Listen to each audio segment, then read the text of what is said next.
의사 선생님, 속이 더부룩하고 구역질이 나더니 이젠 오른쪽 아랫배가 막 아파요.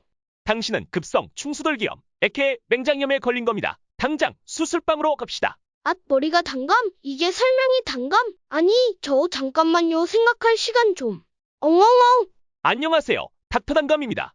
매일매일 대한민국을 포함한 전 세계에서 많은 무고한 사람들이 급성 충수돌기염 때문에 배를 움켜잡으며 쓰러진답니다.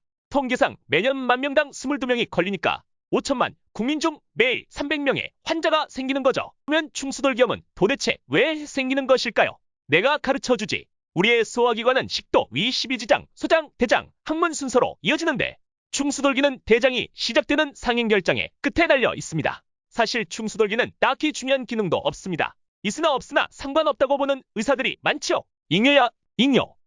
아무리 그래도 어떡해? 그래도 면역체계 형성의 역할을 한다는 설도 있다고요.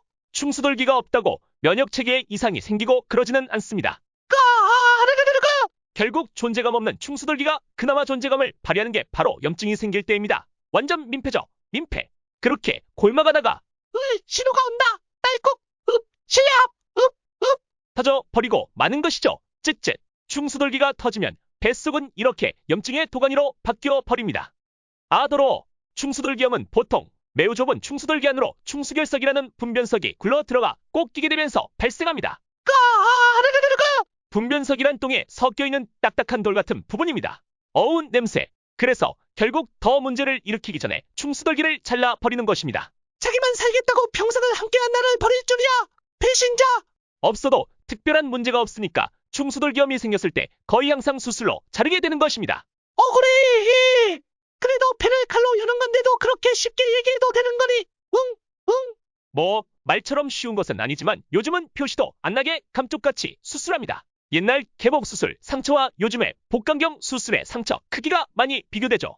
배의 작은 구멍만 뚫고 수술하는 복강경 수술을 요즘 많이 한답니다. 예전에는 충수돌기를 제일 찾기 쉬운 오른쪽 아랫배에 5에서 10cm 절개를 넣고 수술했지만 아니, 어떻게 찾았지? 요즘은 젓가락 같은 기구가 들어갈 구멍만 뚫고 수술을 합니다. 복강경이라는 방법이죠. 아니, 어떻게 찾았지? 약간 인형 뽑기 게임하는 느낌. 일로와 임마. 헌데 염증이 심해 주변 장기와 유착이 심하면 즉 떡이 되어 있으면 개복을 해야 될 수도 있고 소장이나 대장을 같이 잘라야 할 수도 있습니다. 나는 혼자는 안 가. 절대로. 구질구질하게 굴 테다.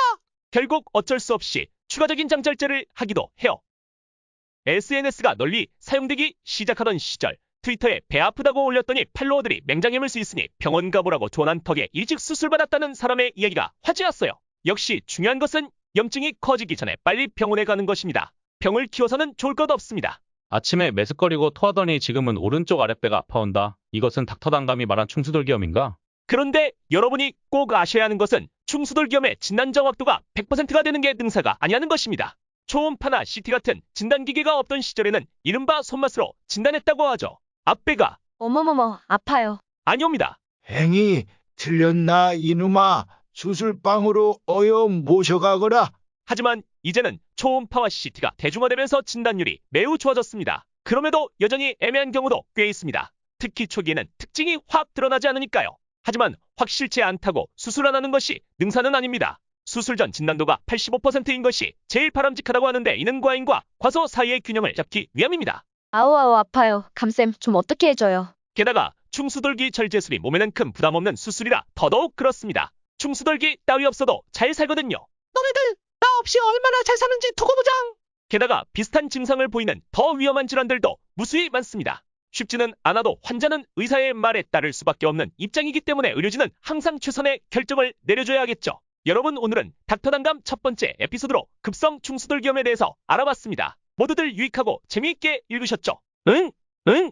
잊지 말아야 할 것은 이거 읽으신 여러분도 갑자기 언제든지 걸릴 수 있다는 것. 게다가 예방할 수도 없습니다. 이 영상이 도움이 되셨다면 구독과 좋아요 꼭 눌러주세요.